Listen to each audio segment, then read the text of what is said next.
Well, I see quorum.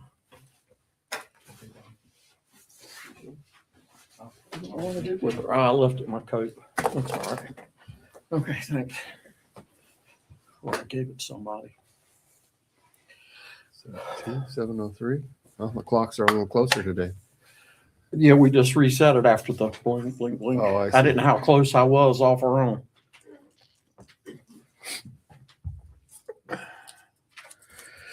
Okay. As soon as clerk gets back. Okay, yeah.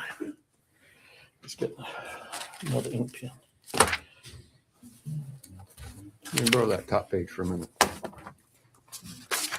There you go. There's Papa. How's mom and baby? Everybody Good.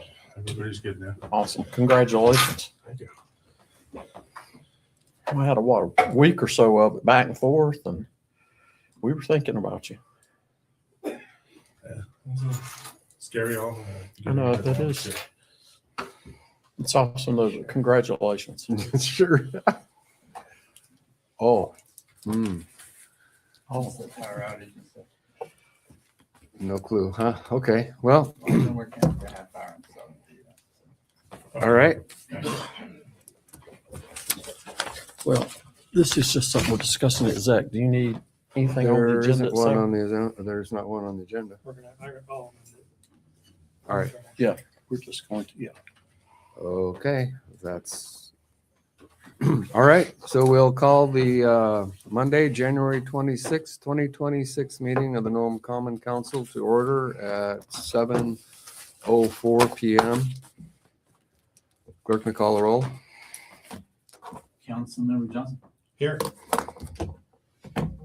Councilmember Martinson. He let me know that he possibly would not make it. All right. Excused then. Councilmember Henderson. Here. Councilmember Miller. Here. Councilmember Green. Here. Councilmember Lust. Here. Student Representative Stasenko. Here. We have a quorum. All righty. Next item on the agenda is approval thereof. Make a motion to approve. I was like, Under discussion, I'd like to make an amendment, make a motion to amend the agenda to add second citizens' comments after city manager's report. After city manager's report, because I think it's in our ordinance, possibly somewhere in our regs or ordinance that we have two citizens' comments. And then secondly, second part of that motion is I understand from the city manager that there's a need for an executive session today One to on this is a legal matter. discuss a legal matter. Yes. All right. Is there a second to his? All right. So the motion by Councilmember Johnson, seconded by Councilmember Henderson for to add in the second public comment period after the city manager's report and to add an executive session. That would Before need its adjournment. own motion. That would need its own motion with the first and a second. If you're gonna amend, the first one was just to approve the agenda. If And you're that gonna was amend the agenda, you have to have a second motion. right. So what I'm saying is we had a motion to amend the original motion made by Mark and Councilmember Green. Then that was the motion to approve the agenda. Then we had a motion to modify amend the agenda. To amend the agenda. I didn't hear a second on that. Scott. That's what I'm getting to. Councilmember Johnson made the amendment motion, seconded by Councilmember Henderson. So now we have discussion on the addition of the second public comments and the executive session. Is there any discussion about adding the two items? Hi, Dan. Can you hear me? Yes, we can.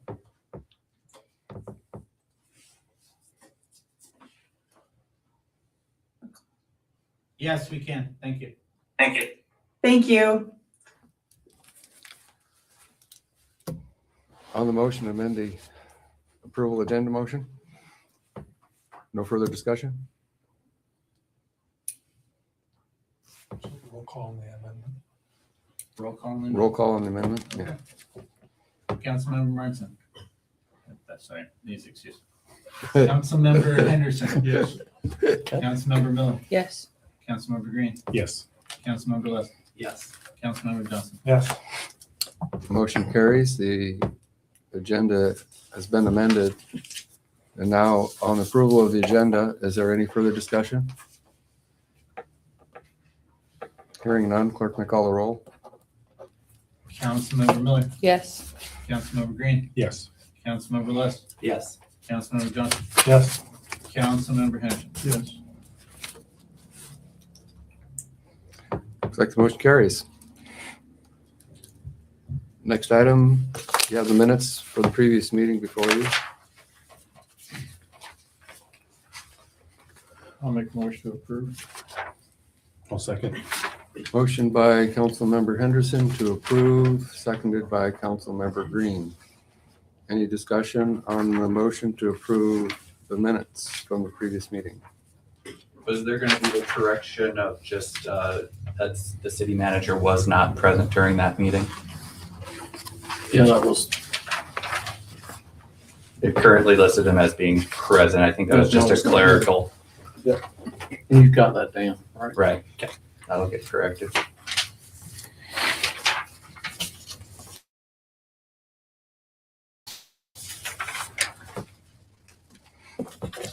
Any further discussion on minutes? Call the roll.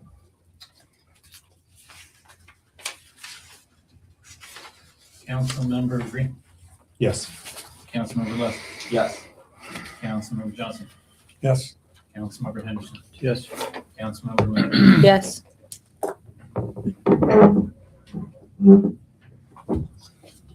Motion carries for the approval of minutes. Communications, there appear to be no items on that, so we'll move then on to citizens' comments.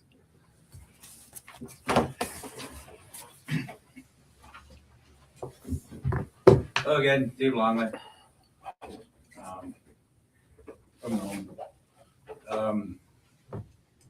Mr.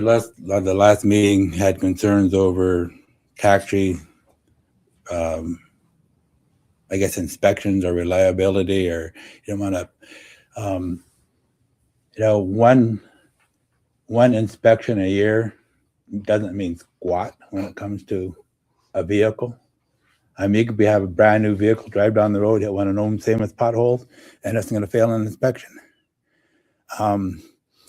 RJ is a lot of things, but he gets 300,000 to 400,000 miles out of a Ford van. I was getting the same amount of miles on a Ford van. You don't get that many miles on one of those vans without very good maintenance as far as your undercarriage, your oil changes, your tiny fluid changes, stuff like that. He does have a little issue with seats and seat belts in the past. If you look at the inspection, you guys have an inspection sheet now. It's really lacking. Before, you didn't have one. It just you had to bring it to the approved shop, and they did an inspection. It was open to where they inspected and determined if that vehicle was fit for the road. And the same company that did the inspection also did your guys' police cars.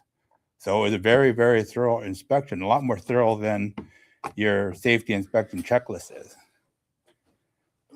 So I don't know if you really should have something, because what you're telling whoever does the inspection, is this what you want inspected? And that's all you got to check. There's a lot more than these 1, 2, 3, 4, 5. There's a lot more than these 9 items to inspect on a vehicle. These are just the basic things. And he also brought up about insurance. I talked with Mr. Smith recently, and we were talking about business liability insurance. All the businesses I've had over the years, I've had the vehicle insurance. Then I have a separate policy which is usually $1 million or $500,000 or whatever I feel like carrying, which is just business liability. It just covers the business. It doesn't cover the actual vehicle.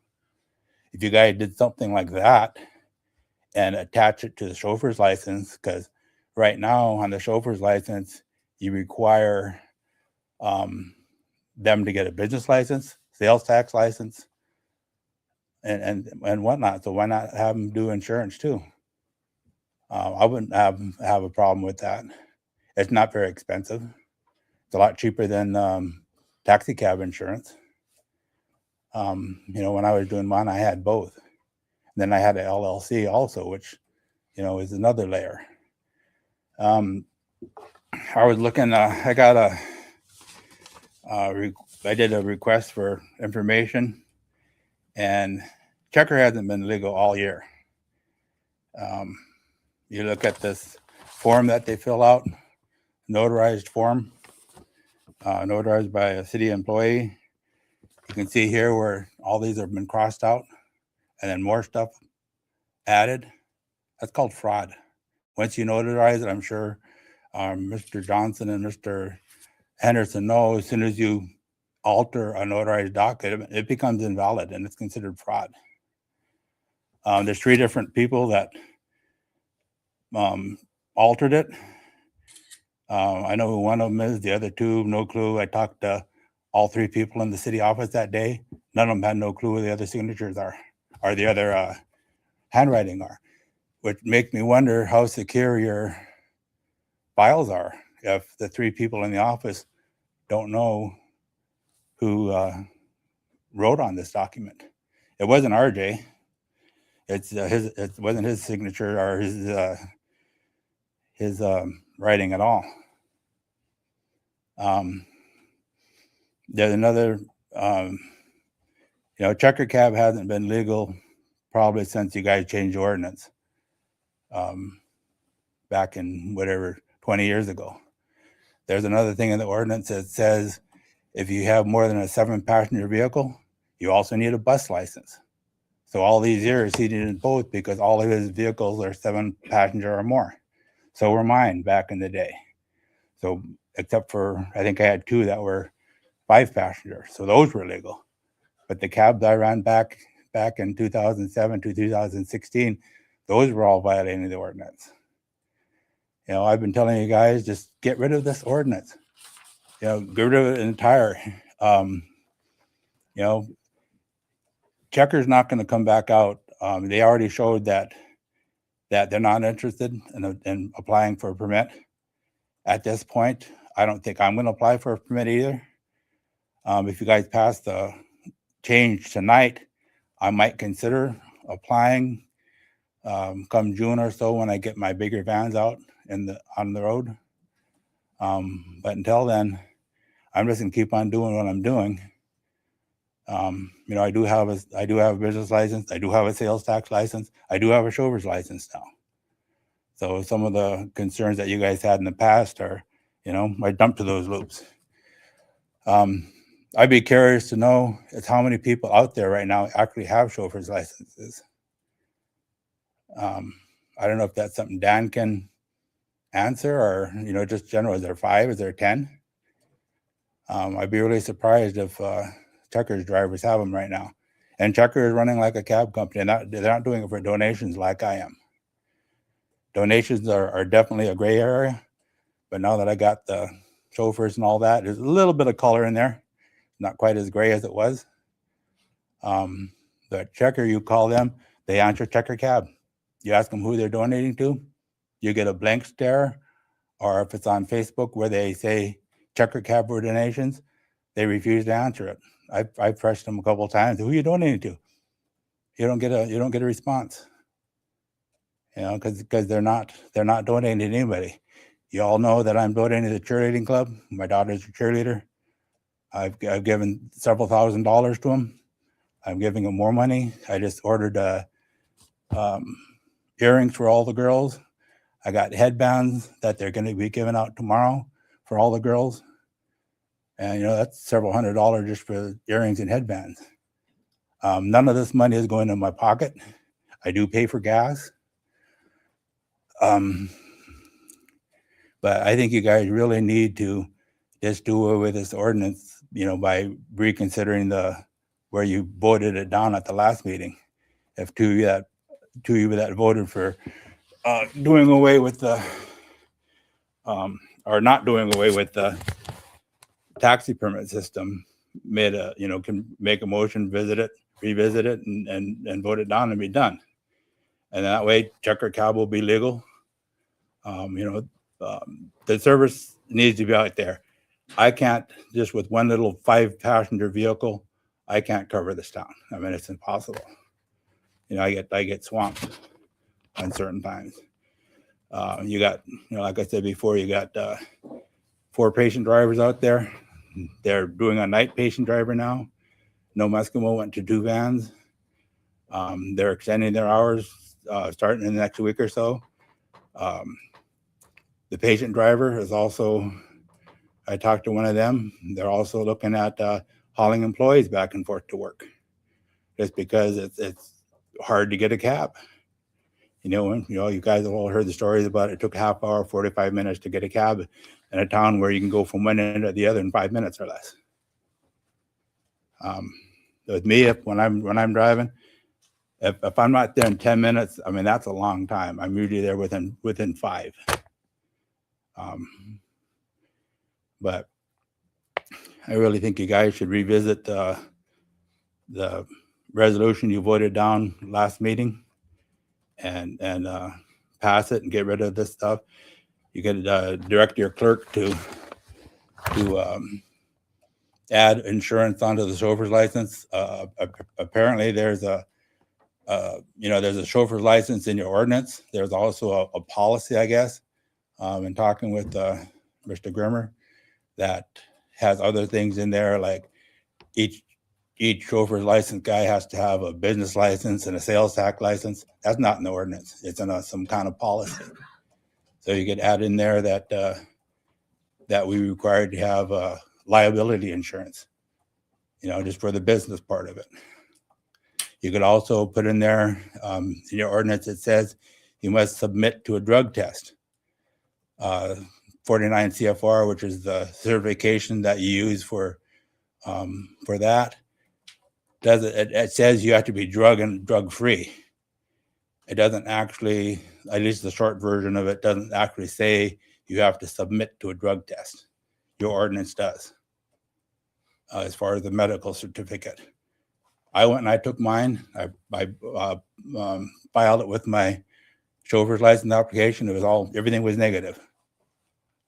You get those other drivers out there, about half of them are going to fail it. I see them every day, jump out of their cab, run into the gas station 49, go and come back up a few minutes later, no passengers with them. They're just doing it on their own. They're either buying something for themselves or, buying it for somebody else, which is a whole other thing that's against the law anyway. But another thing, the councilmen that voted for last February to give checker cab 30 days, 60 days, whatever, 90 days, whatever the extra time to become legal, violated your oath. Your oath says that you have to support the ordinances, support state law. You told checker cab, oh, we'll give you more time to become legal. We know you're illegal. We'll give you more time. And then to add insult to injury, after that time expired and checker cab still wasn't legal, the city clerk, along with Mr. Henderson, apparently talked with checker cab and gave him till the last barge to become legal. And then last barge, that still didn't happen. They were still illegal. And then they had 2, a Mercury Mariner and a GMC Yukon. That GMC is RJ's personal car, and the Mercury Mariner, I have no idea who owns that, but they added those along with the transit van. And I talked with your clerk and asked him. I got information request, and the most current certificate of liability insurance that he had didn't even list those vehicles. So he said, well, oops, I better get a update. But, he already issued a permit for those vehicles, saying they were good to go. But the insurance document wasn't in his hand. It may have been now, but at that time where he issued the permits, it wasn't. I've been concerned with that.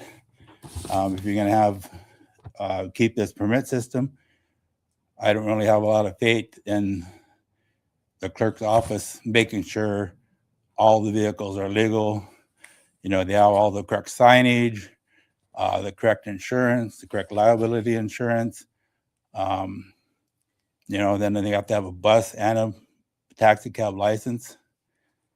Then they also should have the registration should be checked and make sure it's a commercial registered vehicle, not just a private passenger vehicle.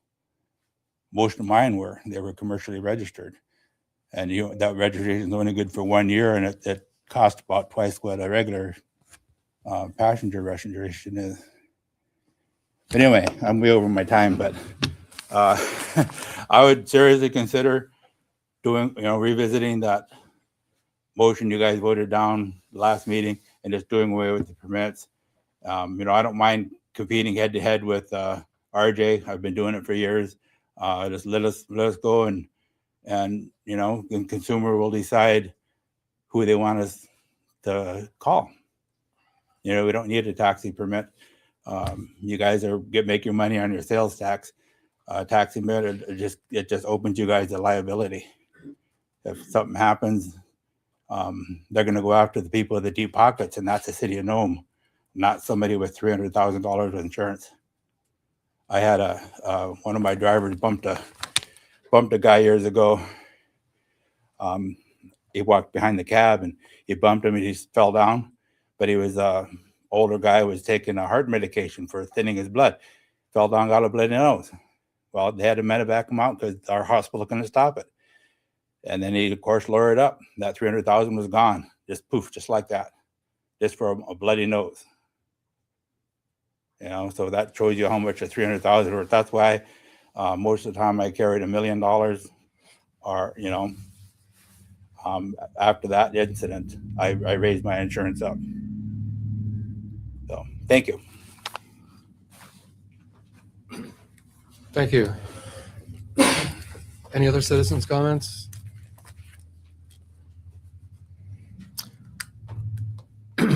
All right.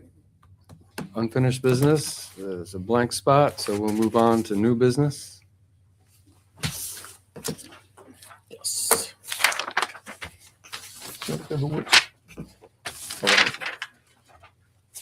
Make sure we got all our stuff here. Go ahead. Resolution, Cover the item resolution. A, under new Yeah. business. Go ahead. Resolution 26-01-02, a resolution certifying the municipality did suffer significant effects during the program-based year from fisheries business activities that occurred within the FMA 11 North and South Fisheries Management Area. Thank you, Dan. I'll make the motion. Motion to adopt by Council Member Lust, Second. seconded by Council Member Miller. Is there any discussion on the resolution? Discussion is, I guess, are you kidding me? Am I reading this wrong? They're trying to decide whether we want to take $22.23 out of $96 for the whole region for effect on the fisheries. That's what it looks like. it's a joke. I don't know who would send out this letter from the state of Alaska asking us if we want the $22.23 due to Nome based on our population that they have, which looks incorrect also, but anyway. Well, half of the allocation is based on population, and the other half is simply based on per community. But how did they determine that our allocation for our entire region is worth $96.35 loss out of $790,000? for the 2024 fisheries activity. That's, Well, they probably looked at the ratio of fish delivery tickets for our region compared to others. yeah, that makes sense. Having been a commercial fisherman for a while, I know a couple things, but I had the same chuckle. Yeah. Is there any further discussion on the resolution? Call roll. Councilmember Johnson.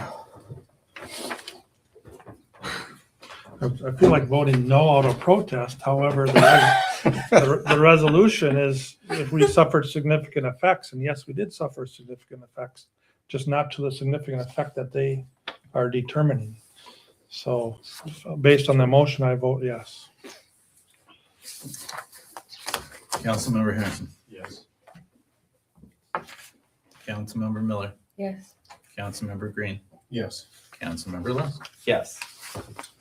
Motion carries, the resolution passes.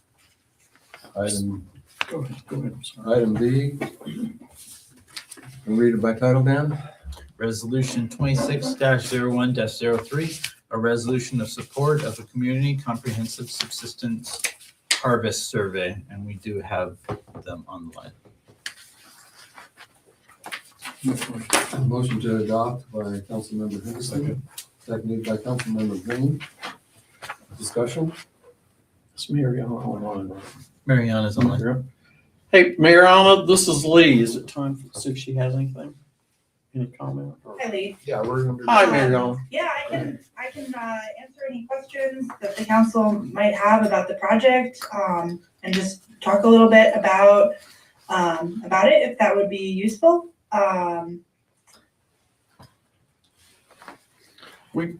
the reason I was glad to hear about this is we're getting in a lot of our meetings, regional meetings, state meetings, about subsistence. And with all them, we get questioned quite a bit about, all the new business and in our region, what will the impacts be? Well, I can't really answer them. So I think this is a great opportunity to find out, how do you secure these areas for fishing, subsistence, hunting, whatever it is. So, I thought it'd be good Yeah, for her to and give us just a I couple of would comments, say Mr. Mayor. the strength of this project is that, you can use this to help with planning, and municipalities and communities can use results from this type of research to comment on proposed development projects, and environmental impact statements. And then, the forums that you mentioned where you're being asked about how it might impact subsistence or subsistence harvest and use areas. There is a spatial component to this project as well. There's mapping involved on an aggregate community level. So households themselves are not actually identifiable, but it kind of shows what areas we map search and harvest areas, or areas where people go looking for or are gathering subsistence resources, anything from berries to moose, and just kind of high impact, important areas for the community. And then additionally, individuals can use results to comment on, Board of Fisheries and Board of Game proposals. And I know that there is some stuff coming down the pipe with moose, particularly in Nome, and this would be good for people to be able to comment on that as well. And this project is actually we did not apply for this project. We put it in as a priority to the legislature. Normally, with projects like this, we seek out funding from various entities, but this we just put forward as a priority and the legislature picked it up. I think because of the number of changes that are happening in Nome with development and military interest, and just Nome is kind of becoming a bit of bit of a focus of attention. And every other hub community in the state has had a survey like this. So there's just a lack of understanding. It's a major data gap. Okay, thank you, Mariana, for the explanation. Council members, do you have any comments? Mark? Oh, I just was reading that it looks like outreach and research will take place fall, winter of 2025 and spring of 26. And the actual survey will happen in 26. That's a Yeah, question. we're hoping to that's a come up with a question. survey in April. I think you cut out for a second there. Is that, it's We're in, hoping to avoid the chaos of Iditarod. I actually grew up in Nome, so I know that's a bad time to come. So we're hoping April would be a good time to come out. Will this be a house-to-house, house-by-house survey? Yeah, it would be a house-to-house survey effort, but we also try to have, I think we're going to try to rent either St. Joe's or find another centralized meeting location where if people don't want us to come to their house, we can schedule time for them to come and conduct a survey and come to us. I do that in the smaller communities I do surveys in, and that works really well for people who would rather not have survey staff in their house. And then we try to hire local research assistants, usually like one per every staff member that we're working with. And we go around in pairs, just like for safety and stuff. So that can be a really good opportunity for folks who have some time who are looking for work. It's a pretty good deal as far as how we pay for local research assistants as well. All right, thank you. Mhm. Any other questions from the council? Maggie? What information exactly are you looking for that you can already get on permits? So the topics, I don't know if you guys have a copy of the flyer at all, but You can get demographics I from can- permits. You can get harvests. You can get quotas. What information are you looking for that you're not getting already on the permit?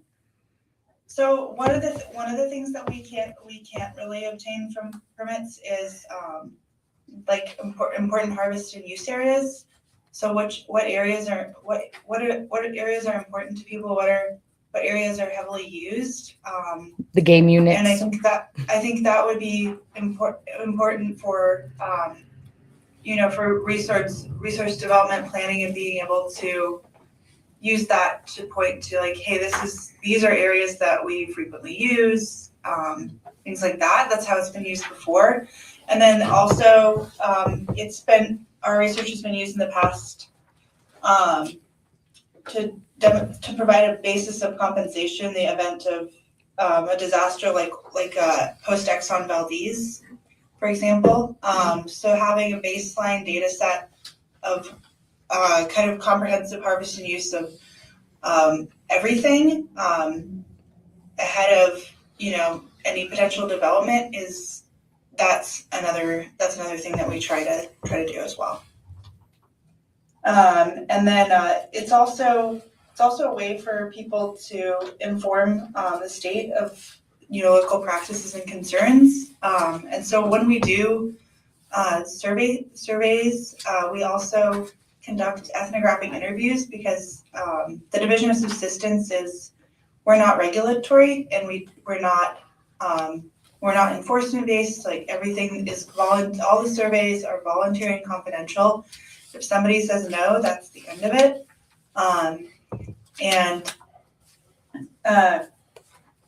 Sorry, I lost my train of thought because it's 7 p.m. in the evening. I'm actually I'm in Bethel handling for a dog race. Give me a second. I've got a buffer.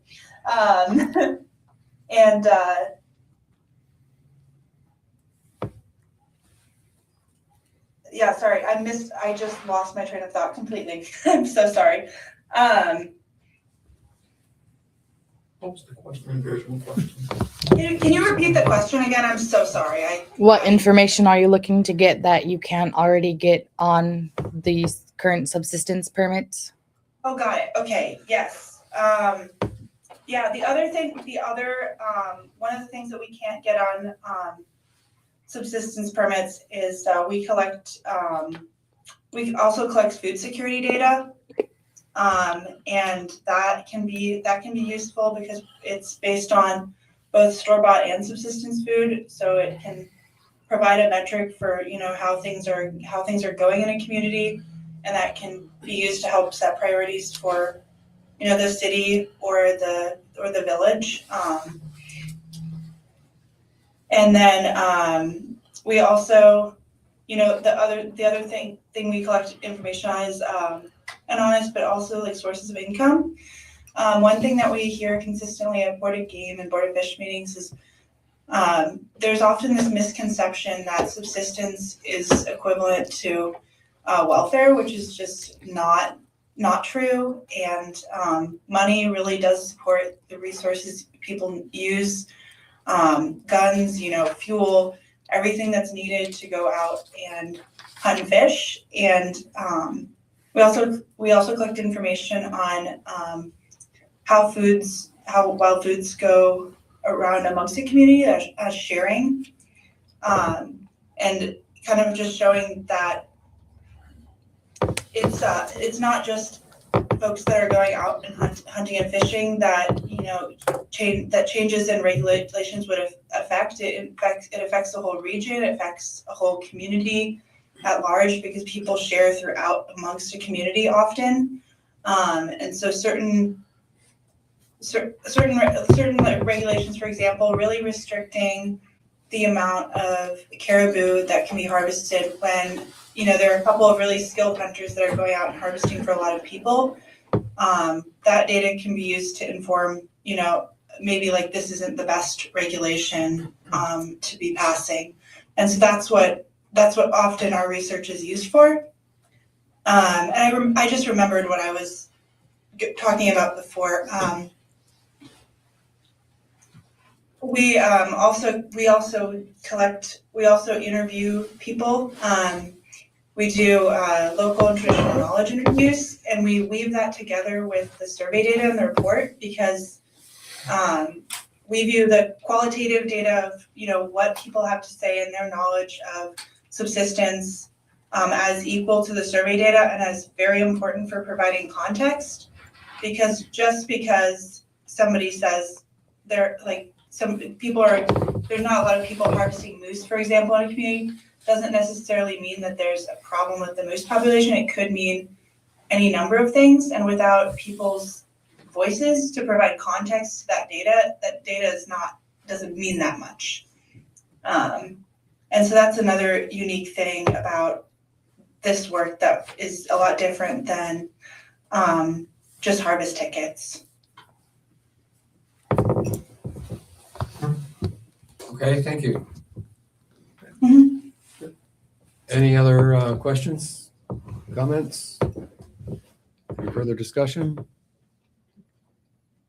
Hearing none, clerk may call the roll.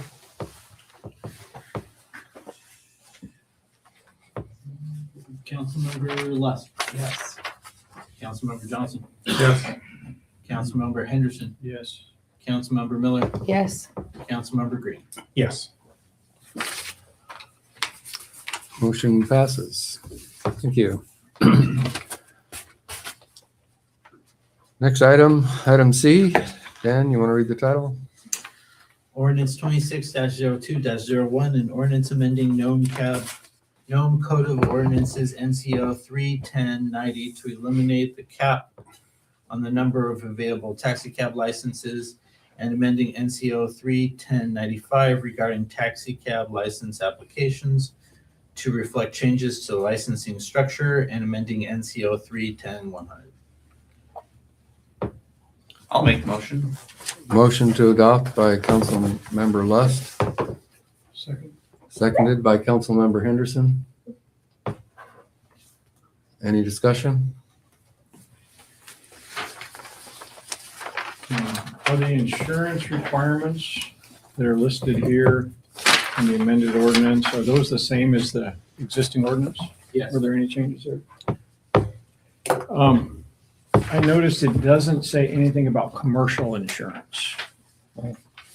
Is that something that should be in there because I mean, this, the requirements here, I think, 300,000 single limit property damage, bodily injury.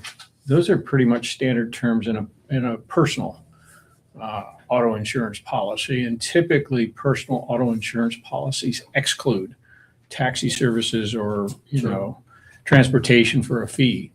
So I'm wondering if we need to beef that up a little bit just to mention specifically I think it's called taxi insurance or livery insurance or something like that. I've seen both. So maybe we should sort of put a little bit more, detail in the insurance portion of it to make sure that people don't think, because by looking at this, by reading it, it almost seems like a personal auto insurance policy is acceptable.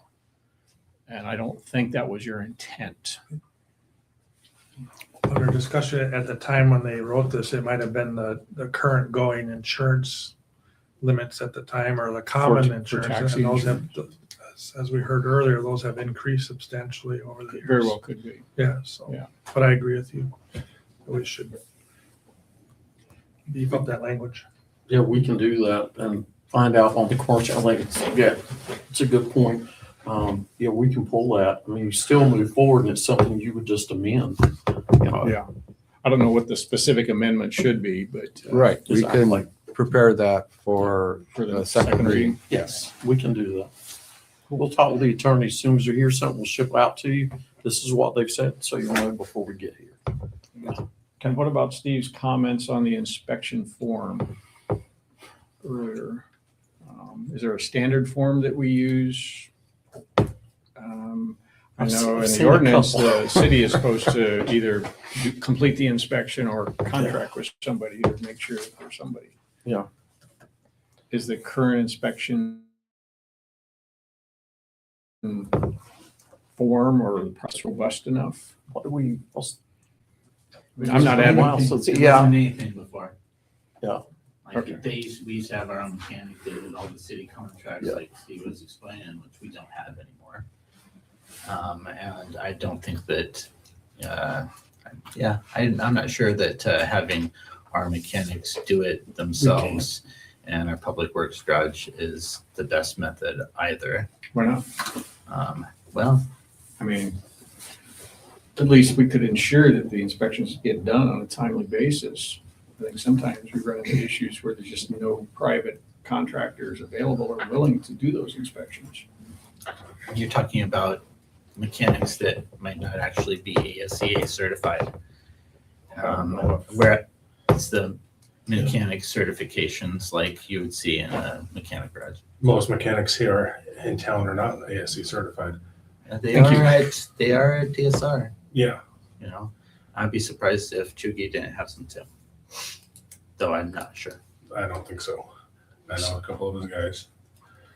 Yeah, in order to keep your ASCs, you got to travel, take the test in Anchorage.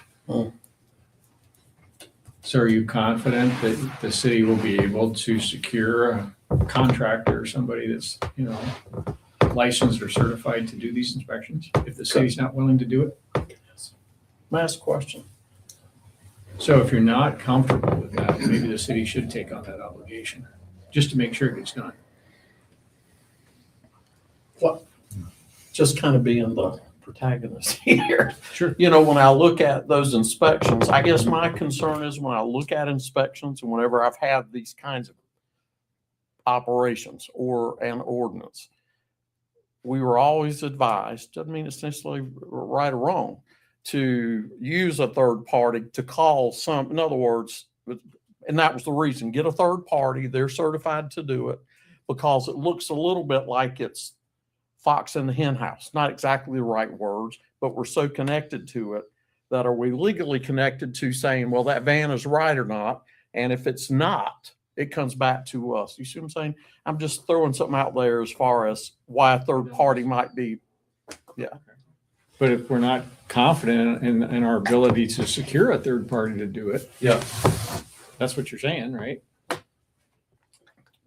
Possibly, yeah. But the city's not willing to take on that obligation of doing the inspections themselves. But we're gonna put the requirement in the ordinance. Is the requirement to have a certified state mechanic or certified by state regulations mechanic to? You can do that. No, I mean, you but can. No, I'm asking, is that what's It's not. currently is, or is it by basically a mechanic shop operating with the state of Alaska business license in Nome has to inspect it? It's gotta be a third party. I mean, is that what it currently is? The ordinance states that the police chief designates what mechanic shops essentially can perform those Are inspections. appropriate to do that. Are eligible to do that, or appropriate to do that. So the city is taking on some responsibility to make sure those inspections get done via the current ordinance. Oh, yeah. But the same police chief will. I mean, yeah, you're correct on that, definitely, because if we're enforcing the whole thing, that's a piece of it we have to Well, in enforce. this ordinance Was it done? Where revision- is it? Give me a copy. In this revision, we're still keeping that requirement. How long did it take for the police chief to pick a place the last time?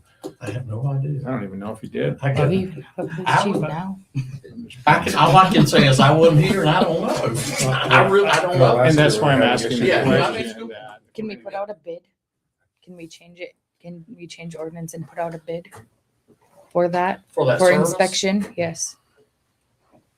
I don't know that we I need to guess get you that could. deep so far yet. I would just say that I think that this ordinance right now strikes a really good balance. The big issue that we're having with taxi was the actual licensing of the cabs themselves, the cap of 11. This is really where we're going to eliminate that cap. All we're doing is keeping very basic consumer protections in place that an inspection. Now there is the rub of how does that actually occur? And I think maybe we need some more time to review that, or if this in-house inspection form does need to be beefed up some, I think What that is can it, what just, do we need in it? Yeah. right, Yeah. that can just be administratively handled. I don't think it requires us necessarily to take action at this point. And certainly the businesses themselves, once they can walk into City Hall, get their taxi permit, have their chauffeur's license, and they're out there, they can certainly come back to the council and say, you know, this is what we're saying that we need. Maybe just giving them some time. Okay, how much time?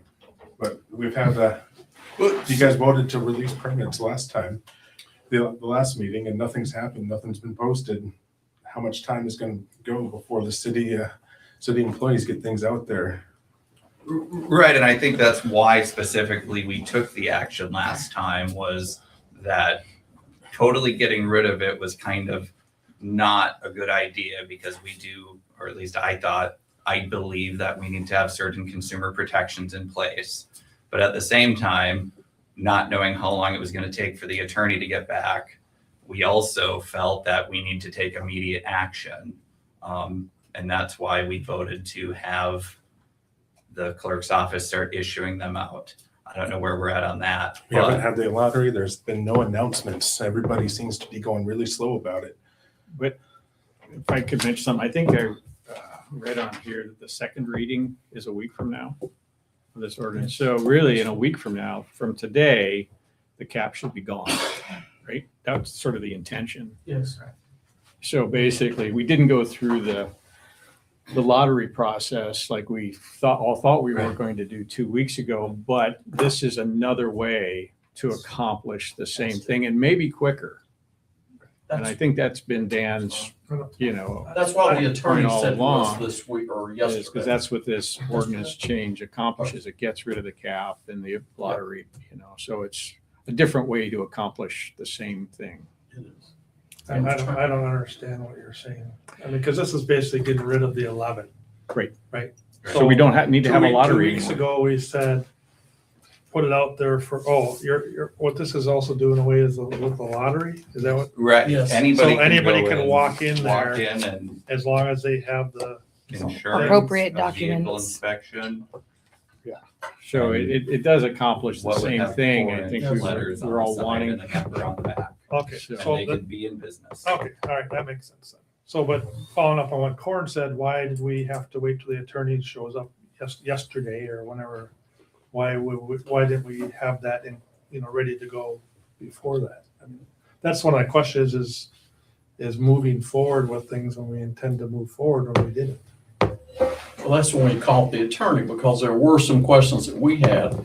So when called, they said this is probably a better way to do it. And I agree with them. So we kind of stopped and went, okay, let's bring this back. But they just said they thought it was a much more effective process, didn't take as long. And it's a work in progress. So basically not having to do the lottery by allowing anybody to walk in if they have everything in place to be able to get a permit. I think it puts in effect a legal framework, because right now, there isn't. I won't say that, but Well, there's a legal framework and nobody's following it. So, there's the, so I think that's the this rub. puts, correct me if I'm wrong, Dan, this puts this legal framework in place much sooner yes. and probably cleaner as well. Yeah. Because we had asked to do this 2 weeks ago, but we couldn't do it because there were so many changes to the ordinance that you said we probably need a second reading. So thank you for scheduling this. I assume it's a special meeting in Yes. a week from now to finalize this. Had last week's or the last meeting we had been a first reading, then I think that it would have been much easier to give me enough time to actually make changes and get input before passing it on to the second reading. Yeah, with the second reading, I mean, you have to have a public hearing. And so we couldn't change it on the fly like And I we would can have beef wished. up the insurance requirements and potentially the inspection requirements, which were kind of the two pieces I think that we were wanting to. Well, I keep mean, it- the keep it in inspection selection is still, I mean, an ordinance written as being the chief. And so whether the chief decides that third parties are going to do it or whether it's done in-house, I mean, that's at his discretion. Exactly. But it will get done. Yes. So one other process comment, when you put these on the agenda, could you put in big bold letters, first reading that we've had in the past? Because it helps us remind what we're doing. I was here over the weekend. Yeah. Yes. Well, that's So another, thanks for pointing that out. You're right. that's another That's what comment. you're allowed That's to do. another comment. I know it came out on Saturdays. We were good to, get them earlier. On the last page, though, it looks like we're still keeping the taxi cab identification requirements, changing it a little bit. Changing it a little bit. So the previous version said 8-inch letters, which is, nobody does 8-inch letters, and the industry standard's 4. Yeah. And so we're changing it to 4. 8 inches on interstate highways. Seriously, I called and the DOT and they said that's on interstate green sign. That's And a pretty big. requirement to post the name as well. Yeah, the name Yes. is so that- well, it's actually a 4-inch letter, 4-inch just for the identification number on the back of the vehicle, according to this.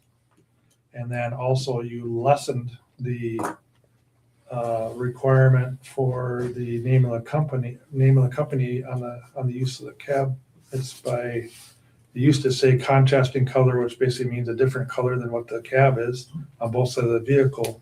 And now it just says it has to be on the taxi cab somewhere prominently, which is basically leaving it up to the taxi cab owner to prominently put it where they want to put it.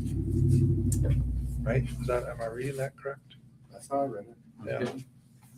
So it's basically lessening the requirement on the name being on both sides of the vehicle to allowing the cab owner to determine what's prominent to them. So assuming this ordinance change passes, second reading a week from today, what happens Tuesday morning in terms of enforcement? Are you going to allow a grace period because I'm not sure who is operating under these particular requirements now.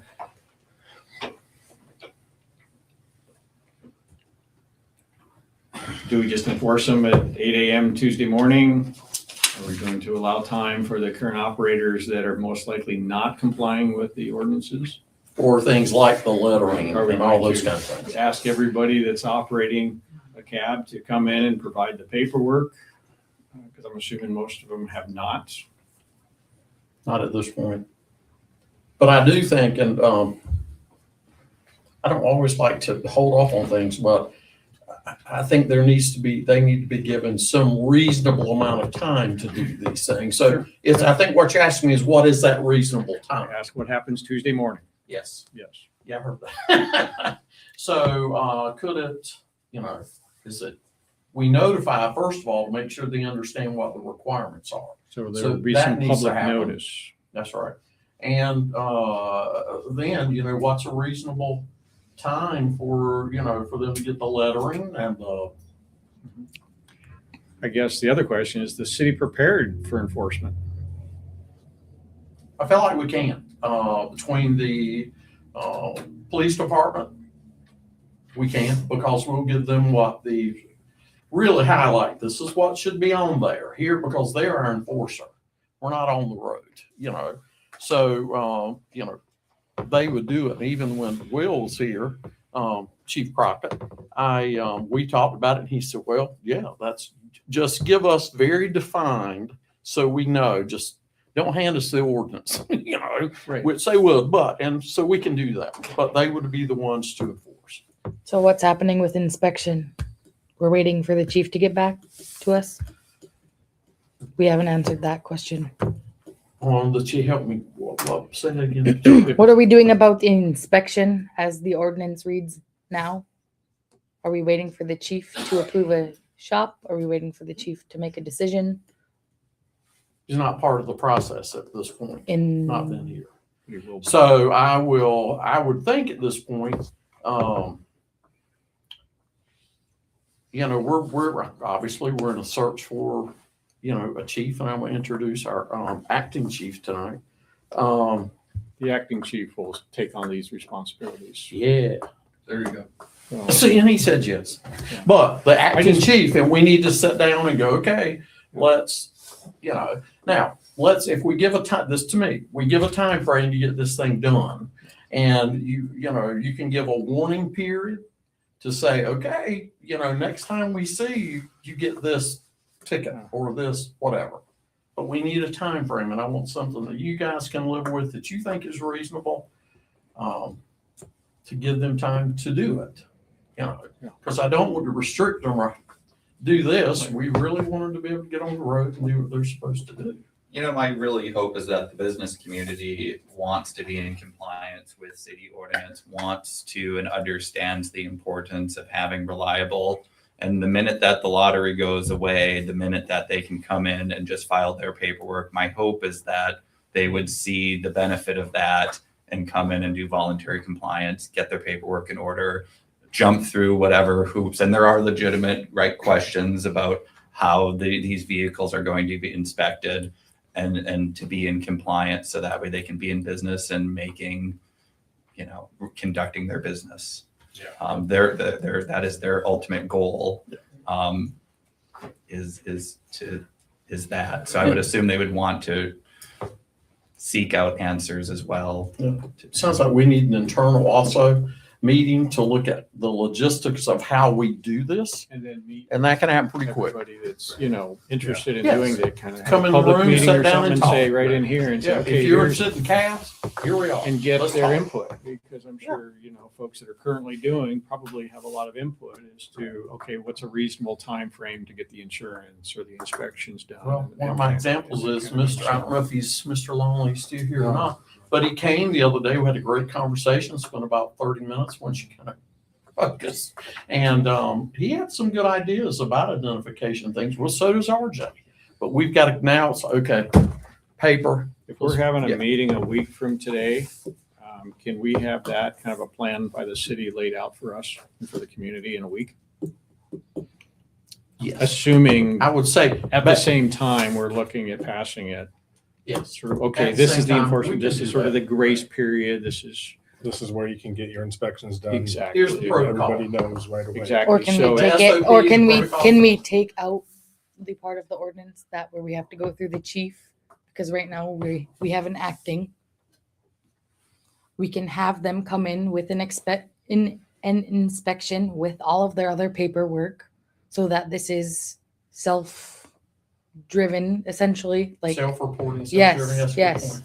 As we were talking about, compliance, and we're kind of negotiating at this point, and We can do that. I'll start on that in the morning too. The other kind of big elephant in the room is, of course, we want people to be in compliance. And again, my thought is that anybody who's involved in this business is going to themselves want to be in compliance and just kind of do this voluntarily. But do we need to have any discussion at some point now or in the future about potentially closing those gray areas? So that way people know that, no, there's the right way of getting your chauffeur's license and going down the city hall and getting your taxi and bus permit and kind of putting a eventually sunsetting and closing out this kind of the gray areas, as we describe as rides for donations, things Sure. like that. The idea is to get people in compliance. I think this ordinance is incredibly business friendly. And I've said it once and I'll say it again. When you look at what other communities have as far as their ordinance, like Nome cannot get any simpler. Just look at what Utqiagvik has, look at what Bethel has. They've got entire transportation and public safety commissions that all they do is taxi. Like ours is about as simple as it can be. It's very simple. It is very simple, and it should be like incredibly business friendly. The other thing is when you have an ordinance, you don't want to be in the business of changing an ordinance. This is like every other month. However, it's a work in progress. So we're going to find stuff that really doesn't work for the drivers. Or why are we having issues on this enforcement piece? What's going on? It's a continuous process. So those gray, and I appreciate gray areas, there are. Some of it, as the lawyers like to say, the spirit of the law. That's real great, but I don't know if to go left or right. You tell me. So, I mean, I hear what you say, but it's an ongoing process. So my answer is yes. From my standpoint.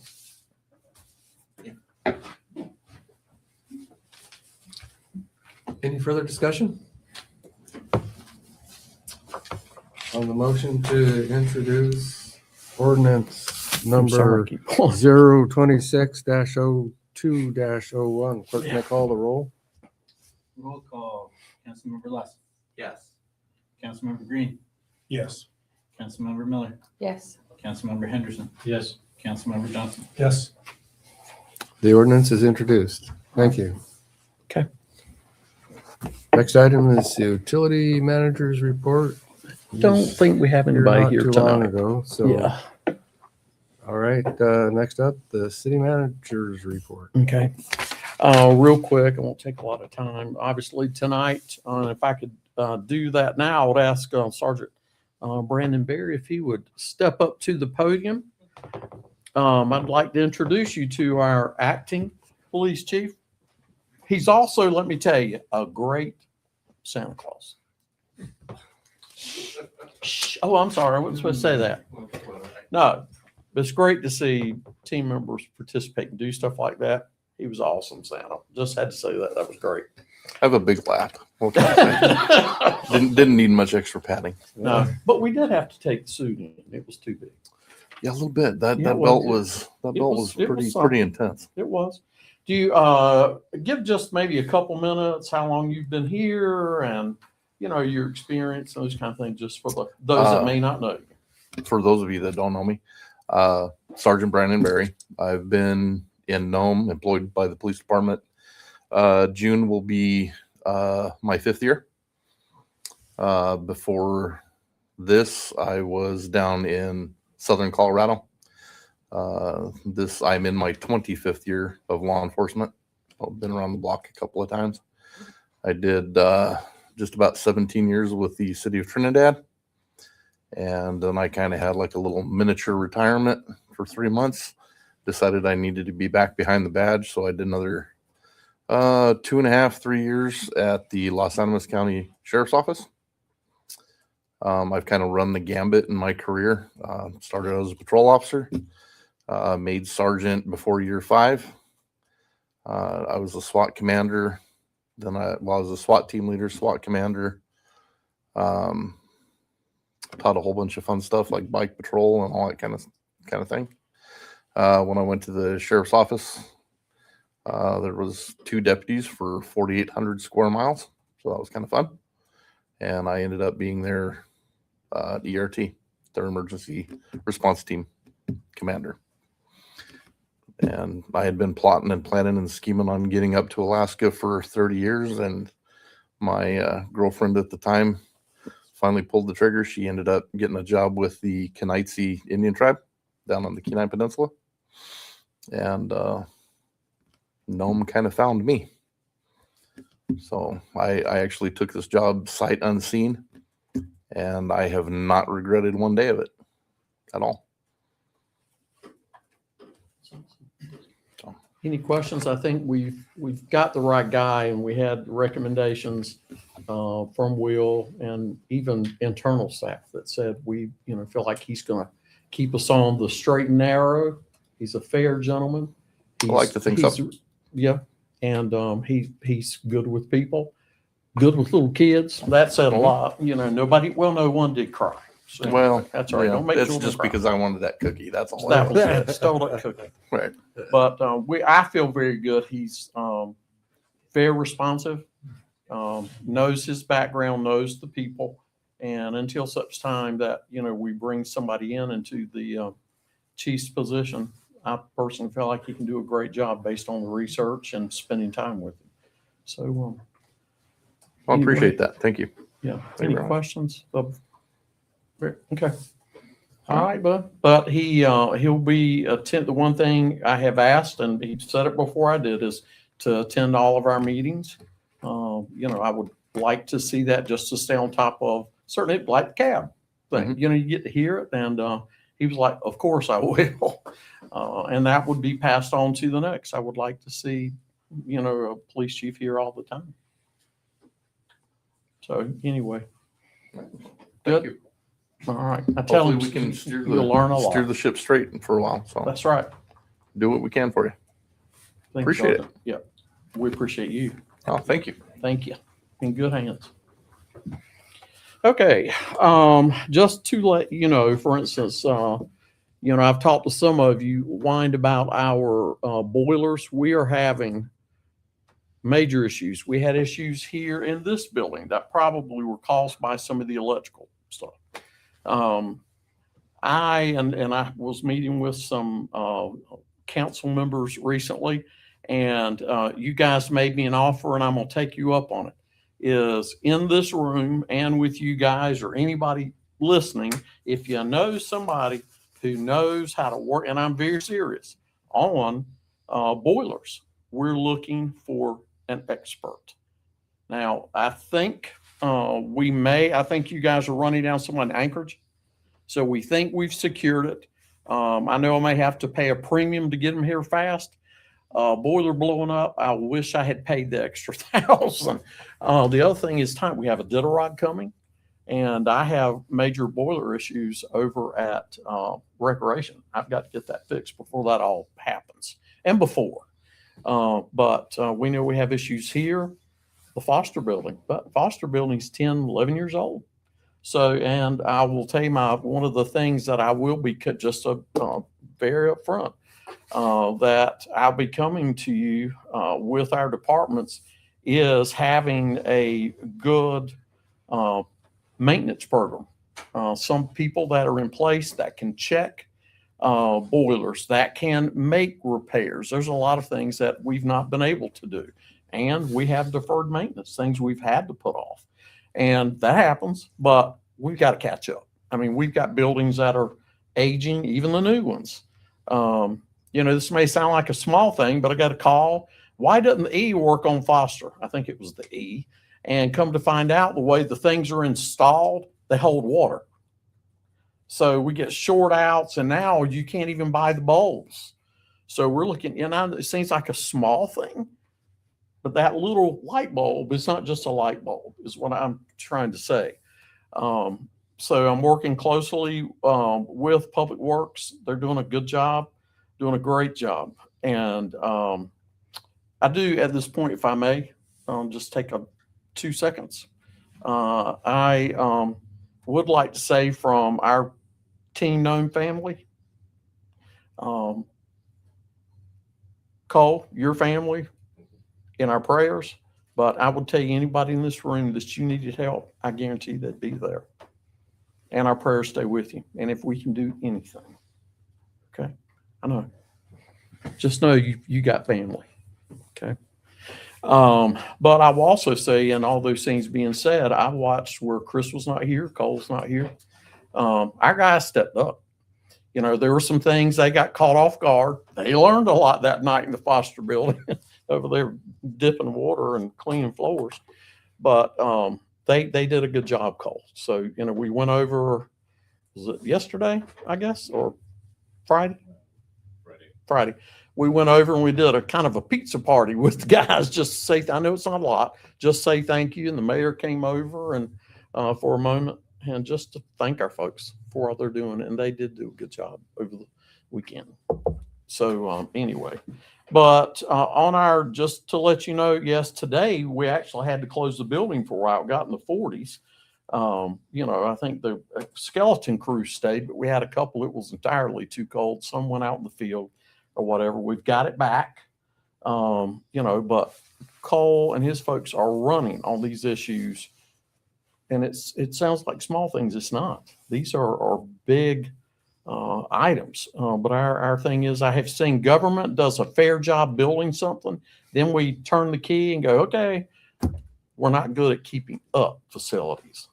I'm just telling you, government does not do a great job. We can do a better job, but particularly on preventive maintenance. So Have we ever thought about having a full-time plumber, HVAC, boiler tech position?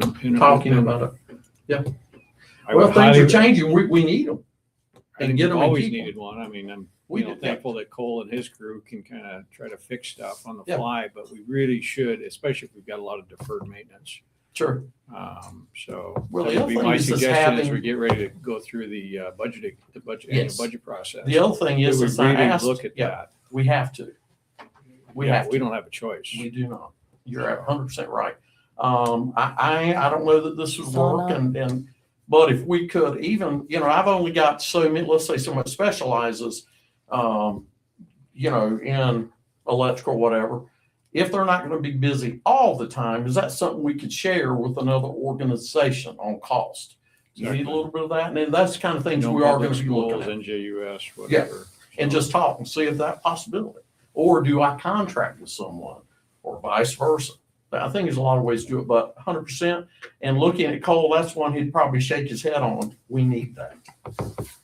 So So we'll I, see that in the budget then. yeah, definitely. Yeah. Did the So- backside boiler room catch on fire?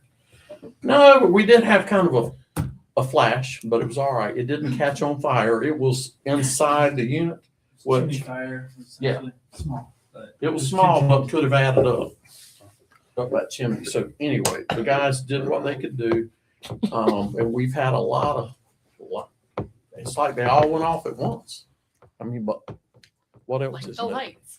Like the lights. Yeah. Boof. You know, that didn't help us. So anyway, I just wanted to bring that we're going through some growing pains on maintenance.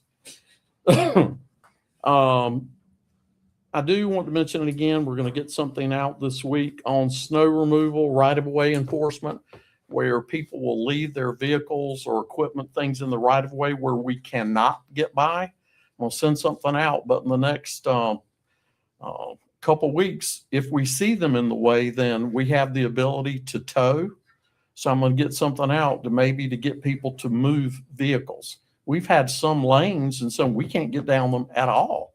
Then we'll get a call. Why didn't you remove snow? Well, there's 5 cars in the way. And I've told them if it's iffy, don't go down there because I don't want to tear up a vehicle. So just know that's going to be coming out, you know, and even probably putting notices on vehicles. Sounds like nothing, but when I want my end of the street snowed, but you're parked in the way, I'm probably not going to be happy. And you're not going to be happy, but we're going to get the notices out this week that we may tow vehicles or whatever's out there in the way. Based on some conversations in the last 3 months, I'm putting together a group to look at, and I'll have a third party helping us too at no cost, on employee retention and recruitment. We're also doing this under one of the groups that's under the strategic planning effort. We have, looking at labor, how do we compete? How do we compete as an organization to keep a maintenance person, an administrative person? Because that's been a problem for us. We know, trying to get people here in Nome, it's not easy.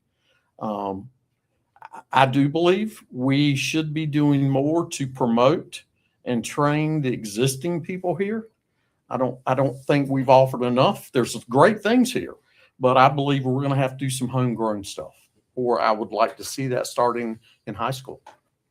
And, there's money that can be made in trades. You make more money than somebody sitting in an administrative seat. Not always easy jobs, but they typically pay well.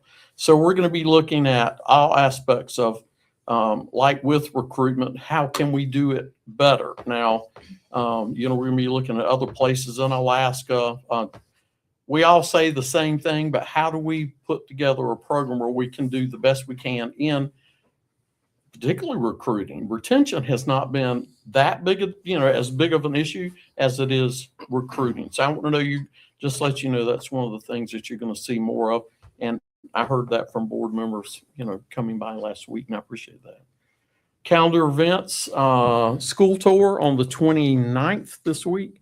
If you can be at the elementary school at 9:45, that way we can get in the elementary school, and we're going to be going. They're going to talk about programs. We're going to be going into their facilities, taking a look. I know it's not a deep dive on everything, Commissioner, Councilman, but we may have a subsequent for those who may be interested on the facility side. Not a bad thing.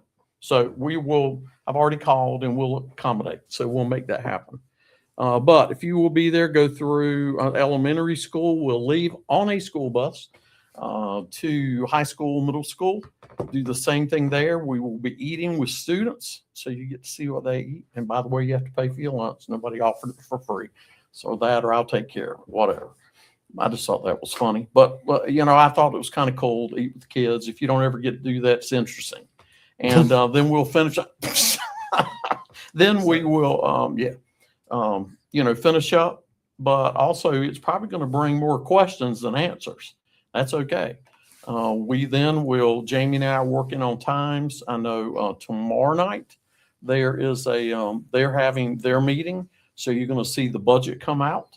You're going to start hearing numbers. And, we already know that they will be requesting, based on what I've heard, 3.4, 3.5 million. So we've got to start conversations about that. What does that mean? Revenues, not just from here, but state and federal government. What are those impacts? And so that would be one of the, now I have 5 people on a kind of a little school administrative committee working other kind of a budget committee just for the school. And I think that's going to be good, where we meet regularly and get into, you've got questions, we can go in there and find out. So we're prepared for your workshops. I don't like to say I don't know. Sometimes it's necessary.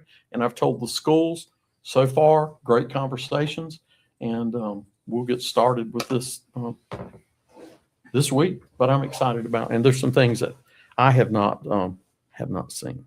We will have with us a public works person. We will have a public works student, Nana, with us too. If there are certain questions. So I think we've got a pretty good group meeting.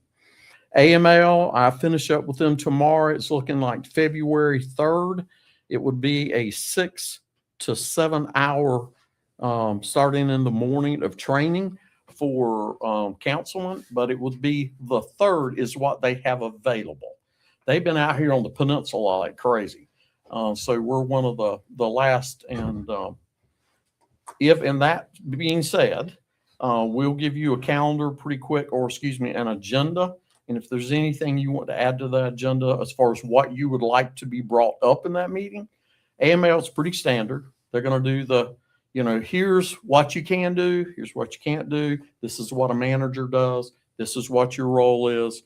All those kinds of things. So I called COTS and asked, it was a young lady that got, not Janelle, anyway, how was, she said it was one of the best ones she'd sat through. So this will be my first one with AML. So we'll let you know more about that. I am also asking tonight, and I know you can't predict, can council members provide us a 60-day calendar, you know, because we have to pick dates, but if you give me a calendar so I could kind of look at it and say, okay, it looks like everybody's here the 3rd, 4th, and 5th. Okay, that kind of helps us instead of calling everybody. If we could do that this week, I know it's not going to be perfect, but if you have a vacation in April, or if it, just to let us know. So we'll send something out and ask for that. That would really help us a lot. And I know there are things you can't help, the babies and all that good stuff, but that would help us. That would help us quite a bit. So, yeah, that's what I've got right now.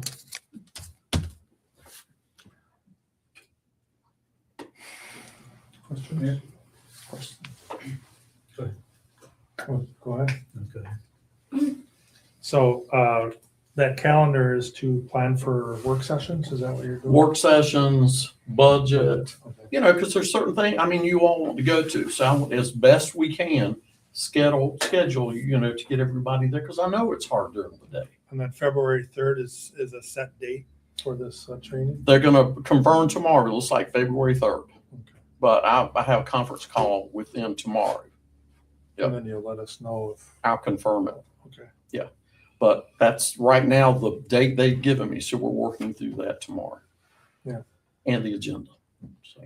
And then I had a process question that maybe, I'll point it to you, but maybe the city clerk will be able to assist with this one. Let him do it. Well, it's regarding the process for the sales tax exempt list, basically, an application. Because it got brought to our attention, I think council's attention, that one of them that did not get approved or was a few days late was the Nome Eskimo community, which is a tribal government here in Nome.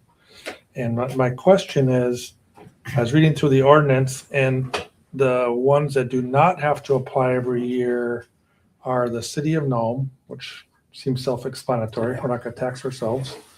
The state of Alaska and the federal government, right? Right? Mhm. By ordinance, right?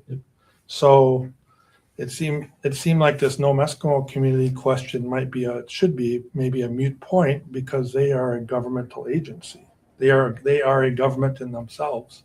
So if we have the city of Nome and state and the federal government on there, that we should also have our 3 or 4, however many tribal governments we have in town, to add to that list, that we shouldn't have to go through that process of denial.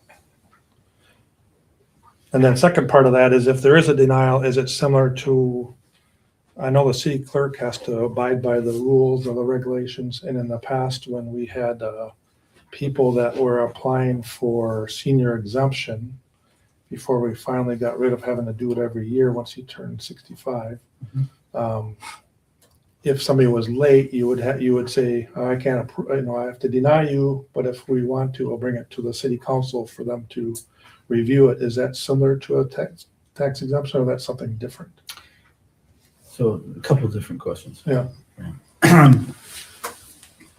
I passed this to the lawyers, Mhm. our lawyer firm, our attorney firm, and tribal governments do not qualify under our code as the federal government. And so they were denied because they were late, and they were denied because they don't qualify as the federal government or a state or municipal government.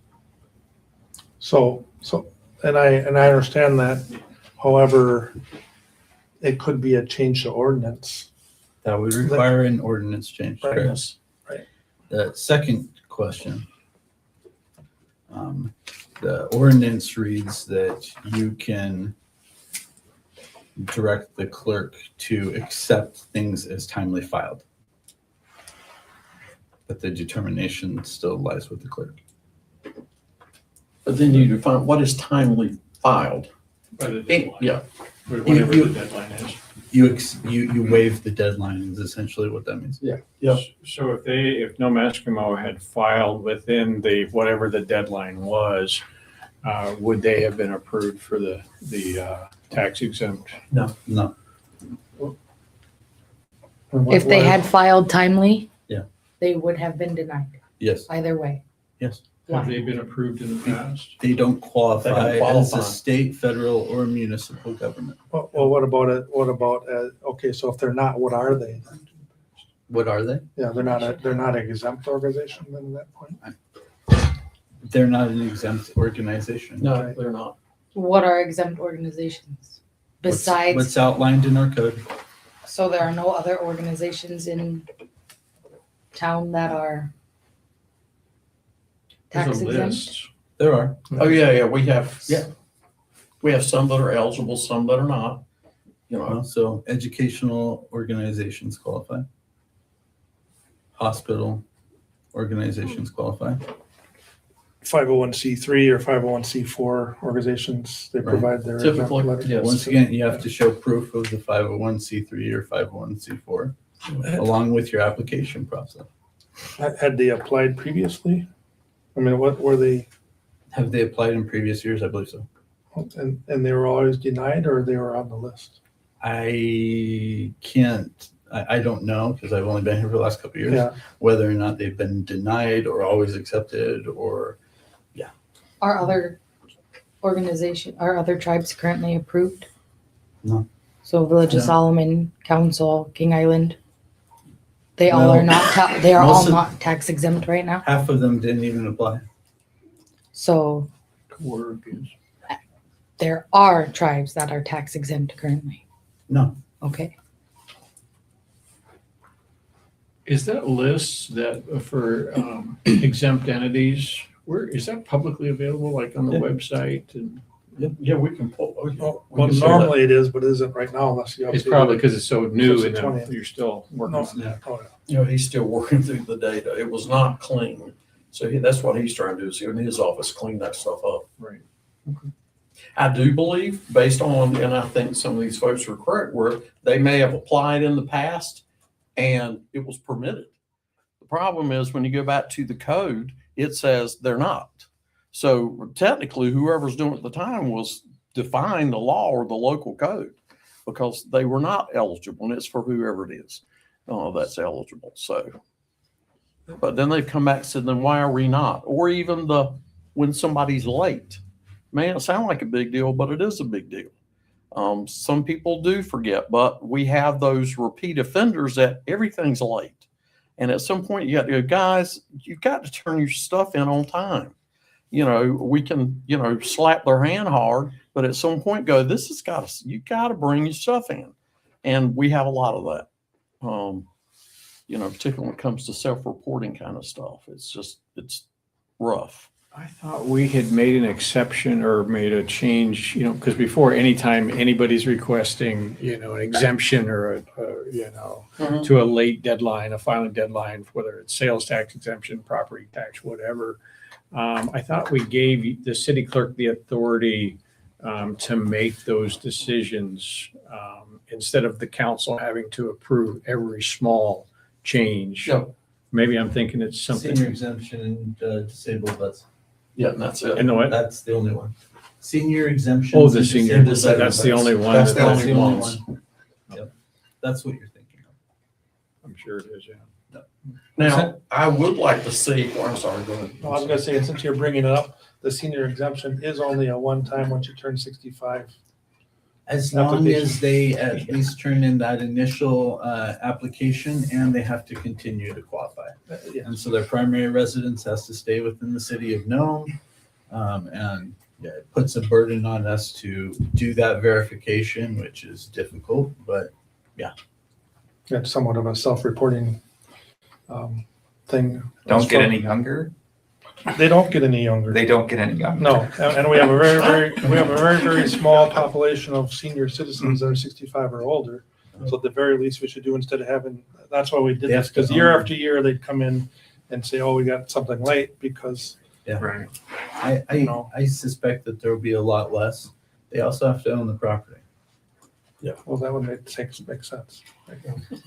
The other thing is on Well, this. it's a common misconception. I get the misconception. Yeah. Makes sense, Mark. Yeah, so But on people not being timely, if, I appreciate your comment on not having to come back to, okay, it was 2 days late, back and forth with council. If we can bring something back, I'm pretty hardcore on if it's late, and that's what the law said, it's late. Now you can, when you appeal, what does that mean? Well, it's not real clear. I would like to bring something back, and if you said on, as a council, to give us a guideline of what we can't do, how far out, and I'll end with this. When you give people extensions, just say, oh, it's fine, you have 30 days. They're going to go through that whole 30 days. So we got to find something that's. But I think Yeah. if somebody, it's an annual process where they apply every year Yeah. and it's approved every year, but then maybe once they miss the deadline by Sure. a couple of days or a short period of time, really, does the city council really need to make that decision? It's an administrative function. And It so is. I don't know if you I need just to don't want to change. overstate. I don't know if you need but- a change in ordinance, for the specific whatever it is they're applying for to that. But I think the city clerk's office, city manager's office should have that discretion. If it's there, I think If it it's a should be there. straightforward administrative issue instead of, But then there are making the larger things applicant that would have to wait for the come. next Yeah. council meeting and just dragging it out. Yeah. Seems like it's a waste of time for everybody, to be perfectly candid.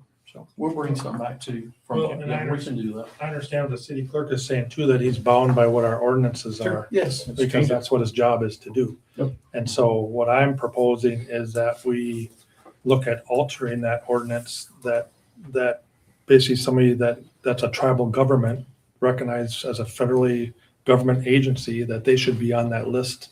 For Yeah, not I'm having to talking apply. about. No, I know, I'm saying, I'm about not that. talking to you in particular, I'm talking to No, everybody. I think we should look at it.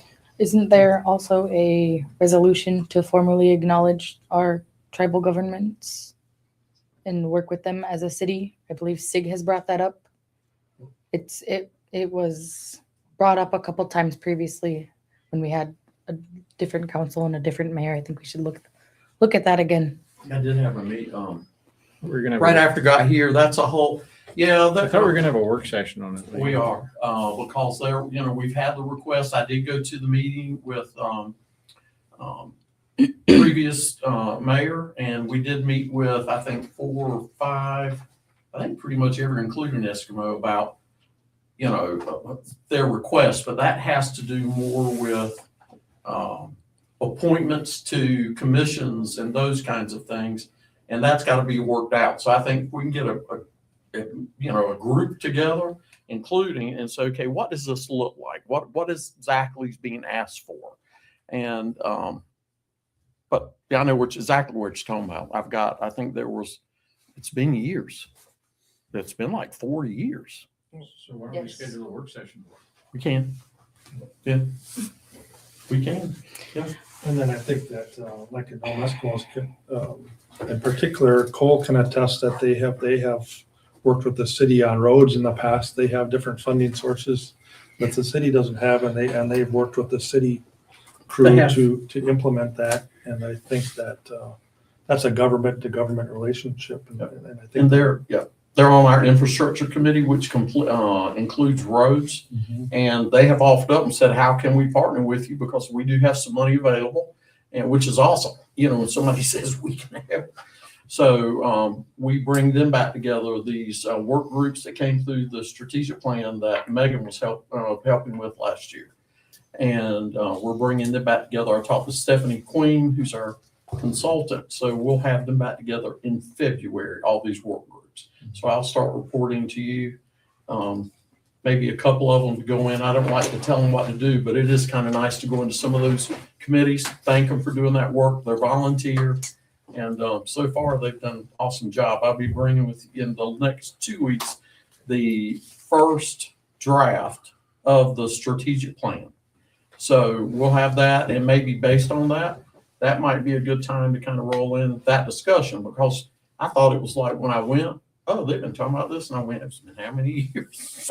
So, Lee, yeah. can I request that a week from today at the next council meeting that we have at least a date on the calendar for a work session regarding the tribal, the government to government relationship? Just a work Absolutely. session, just to kickstart that process. We've been talking about this for as long as I've been on the council. Sounds like it. So can we sort of put a concrete date Yep. on the calendar? I'll give them for a call work session and see when they're available, and and report back to the council on what that date is. we can do it.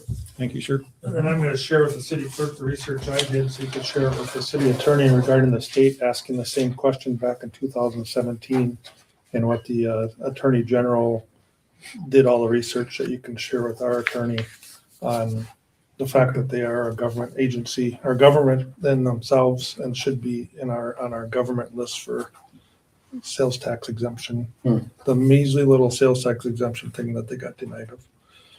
So Can we change that ordinance? Is that what you're asking? that's basically what we would need to do is change our ordinance to add local tribal governments to our ordinance. This is separate from the government to government. Yes. Yeah, but it's. Oh, yeah, I see what It's you're part of the saying. whole thing, but it is separate. Yeah. Would it be able to stop at local? Wouldn't it include tribal governments from everywhere? Could be. If they're doing business here, or purchasing or whatever, Yeah, well, I'm just thinking there's a That's a lot good- of that's a good village point. tribal Right. governments Mhm. that would come in from out of town that shop here, I'm sure. That's a good point. That is a good point. The state of Alaska is not just limited to the state agency, state that's here in Nome. It's Right. if anybody from the state comes in, if they know about it, they're exempt from sales tax. Right. Right. Okay. I would be very curious to read the legal opinion. we'll get Oh, for everything sure. out to you. Yeah. Yeah, perhaps Dan Interesting could reading. share it with the rest of the Yeah. council and the mayor. Yeah. Yep. Well, yeah, you don't gotta make a copy, scan one and, Well, I mean, that's Shoot what it I out. meant. I'm not Yeah. gonna Save a make paper tree. Copies if I have to. okay, I'll scan it through, all right. Is that everything from the city manager's report? Yeah. All right. So the next item on the agenda would be citizens' comments, second period. Not hearing or seeing any citizens to comment, so we'll then move on to the next item, which is council members' comments. Mayor's comment Mayor's should be comments. afterwards. All right, mayor's comment, fine then. You just commented? Okay. Yeah, right, my comment is, Your comment is to move the comments after the right, yeah. council comments. Well, okay, so looking through some of the library stuff, I discovered that the state figures that the main workforce development emphasis is to be run through the library system, which I found quite interesting. I wasn't aware that there was that emphasis in that department for where workforce development supposed to be implemented, but I ended up on a state library website looking at the state library commission, where they reported on what the duties and what their expectations was of libraries, and workforce development is one of them. I know there's some interest in the community from different aspects to get perhaps a regional workforce development program going, or facility developed here in Nome. And my thought on that line was that, well, if our current workforce development facility is the library, how much workforce development are we currently doing through the library system? If it's zero, then there's a little bit of a disconnect between all parties as far as where perhaps that's supposed to be coming or working through. I need to give that to, we also have on workforce development, there is a work group. They've been very active, and they're working. So that's something, and that came up when we give you the plan. You'll see one of those comments as having a ongoing, forever is the workforce development, because there's a lot of good things that happen here. But sometimes we're not recruiting folks to go to those programs, or that's a big problem. But this, I'll give it to to that group, to the chair of that group, and I'll give you all those committees. But they start, and that might be one of the ones you might want to visit. Sure. I'd like to visit tomorrow, actually. Okay.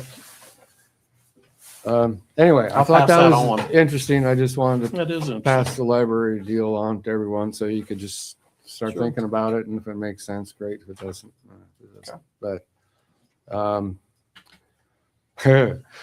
how about Saturday afternoon's ball game? Holy moly, was that a scorcher? Holy cow.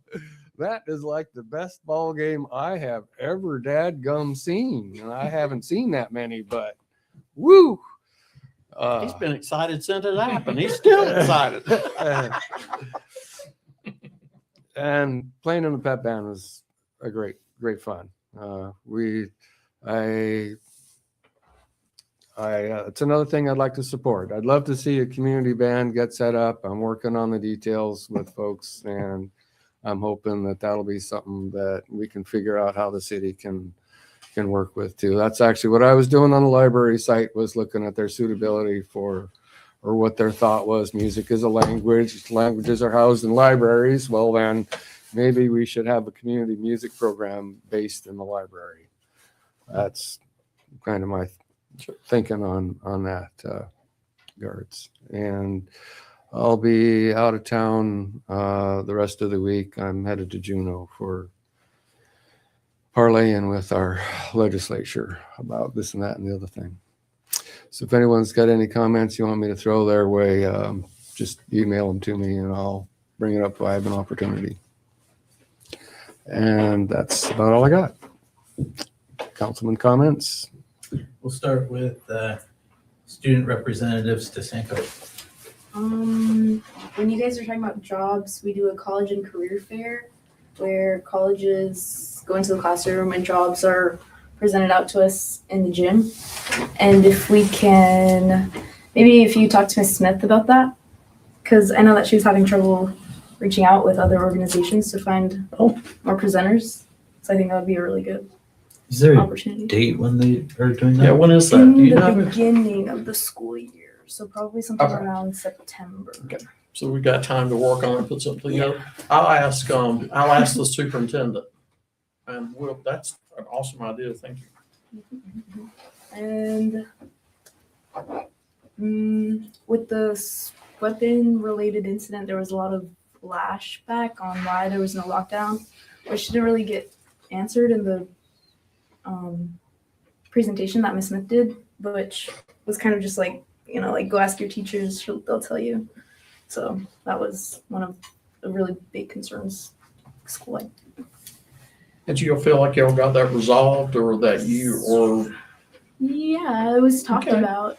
It was definitely talked about, but I feel like they just didn't address the actual, she didn't even say the word gun. It was weapons, and she talked about knives too, but I don't really, that's about it. I'll ask about that. Okay. Yeah, because that's a big deal. Yeah. Thank you for that, for both of those. Yeah. Councilmember Lust. I've got just about 30 different things going on in my brain right now, so I will refrain from saying anything. When in doubt, be quiet. Looking forward to going to the school and touring their facilities on Thursday. Yeah. Thank you. Councilmember Green. Just wanted to say thank you to Cole and his crew for keeping the equipment going and keeping our streets clean. It takes a lot of effort, and I know there's breakdowns, and with that extreme cold snap, that was hard on everything.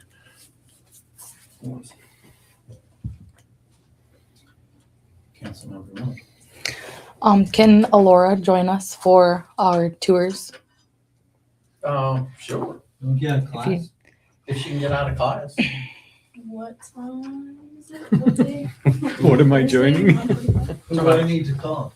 Thursday. Email Smith, email Smith, email Miss Smith. Oh, I have to email Casey Miller. Because I'm I'm gonna ask Jamie and say, Jamie. can you I can make a call. Jamie. could you make it happen? We'll look into it, but if you'd like. Yeah. we will. Email Casey or Miss Smith. Okay. But I would love for our student representative to follow to kind of get some interest in what Alora does, even if it's just listening or Sure. participating. I know we've had other student representatives that aren't this active, so I really wanted to recognize her attendance and her presence, and Okay. I want her to feel included on these tours, even if it's at the elementary school. It'll be both. It'll be both. Yeah, like Yeah. I hope she's at both. And then also wanting to bring up the former resolution with tribal governments, and also look into I think expanding our fire department or volunteer EMS and fire department potentially, if we've been talking about development and looking at the importance of maintaining our emergency services as we grow, because right now we are a volunteer group. I would like to really see that the city supports the expansion of that. I know other communities, I think Coxview might have their a little bit more, I don't remember if they're volunteer or not, but I think other communities are not volunteer. And if we're looking at resource development or different things, having our emergency services grow with us, I think that's really important. Maybe that can be something we talk about during the strategic planning. That's absolutely. Because you're seeing the volunteers are tough because people work and Yeah, I have seen over the years and looking at volunteer where it's been going down. I mean, churches, organizations, it's volunteerism has dropped. I will tell you, many fire departments, EMS, if they've had volunteer, there's usually been some consolidation, which we don't, that's not a big issue here, but it is, you have to have like during those peak hours of when you have expectation of calls, so kind of that you have paid people. yeah. Well, we And are that's going being through- discussed about having a few people we that are are going paid. through different seasons differently, That's climate right. change differently, and I think we've been seeing a little bit more wildfires in our region. Yes. Being as a hub, being prepared, I think that's something that has been kind of on my mind as we talk about. We've been talking about strategic planning and all these different things, and then also getting a credit card or a debit card reader at the rec center. We are working on that right now as we speak. Should have happened yesterday, Oh, but I know. that's just me. I've got somebody working on the, I 2026. call it the square deal. Well, I did, and we got some things we need to pick up and over there. Because I think Yeah. Chip had said there was one in place, and then Well, there's It one, but it wasn't- doesn't do, anyway, there's a meeting tomorrow of staff to look at that. So, yeah, because we need something. yeah, yeah, We've had that discussion. yeah. Finance has had that discussion. Mm-hmm. I know where you're coming from. got I think that's all. Thank you. Thank you. Councilmember Anderson. Looking forward to the tour of the schools. And also, I think it's about 2 months ago during the last school, when Jamie came and talked about the schools, gave us an update there. I'd asked that we start looking at areas where we can consolidate positions, services, maintenance, snow removal, boiler work, whatever. And I had requested that we do that before we embark on the budget process. Yes, So I still have that as a priority. yes. And hopefully we can spend some time doing that. And I am curious where we can, the three entities, NJUS, the schools, and the city can work together to maybe not only, save money in services and the cost, but also improve the quality of those services as well. So hopefully that's going to be. Mentioned it to Jamie. I have a note for John and Thomas. My goal is to try to get together later next week to get the three organizations and just sit down. I said, look, not asking to confirm, just talk about, are there things, and just talk and see if we get started. So Great. that's next week. Great. I've just got to get a confirmation in JUS. Sounds good. Mhm. That's it. Thank you. Thank you. Councilmember Johnson. So for as long as there's been city streets with snow on it and there's been city plows trying to plow it, there's probably been things in the way of the city plows.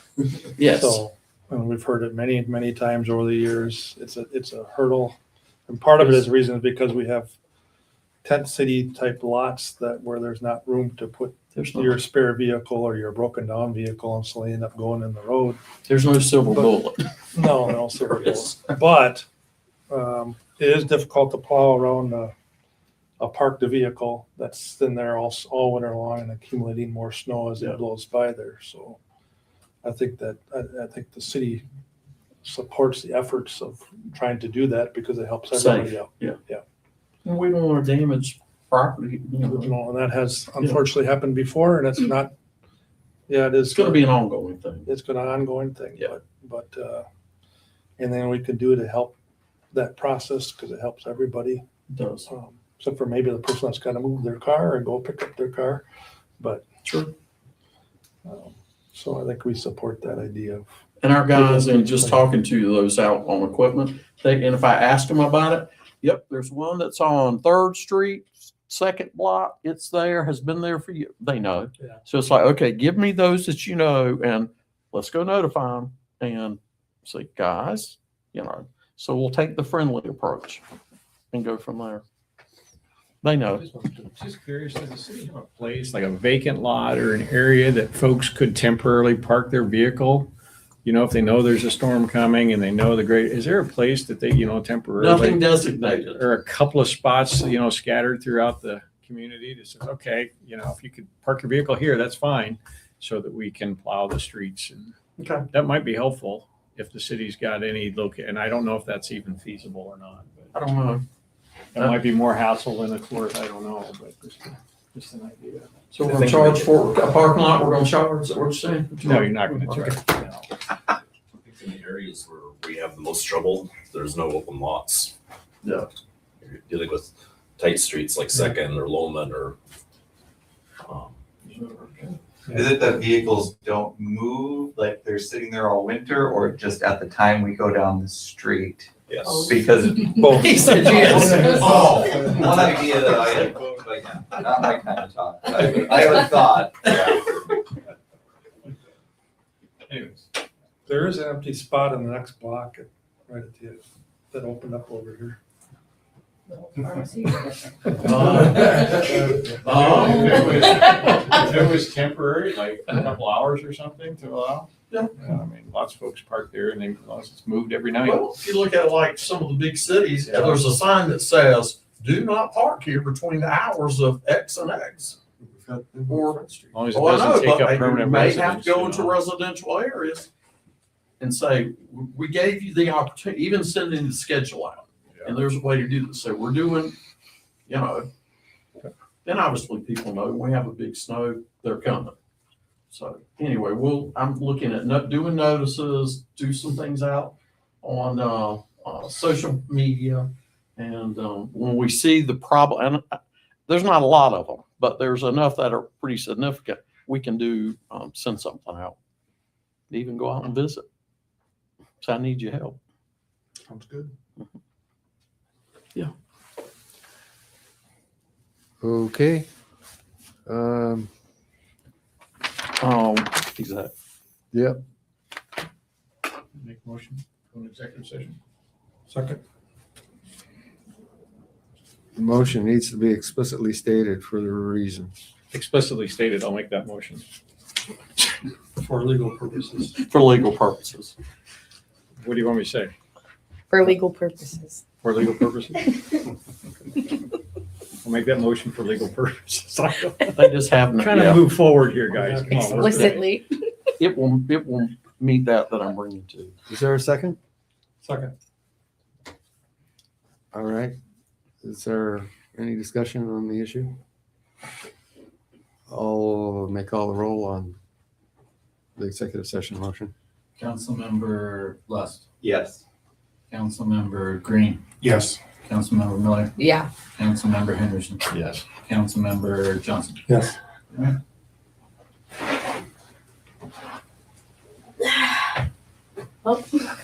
Motion carries. So All right. everybody else is That's my cue. Gotta go. dismissed and no action following the no action.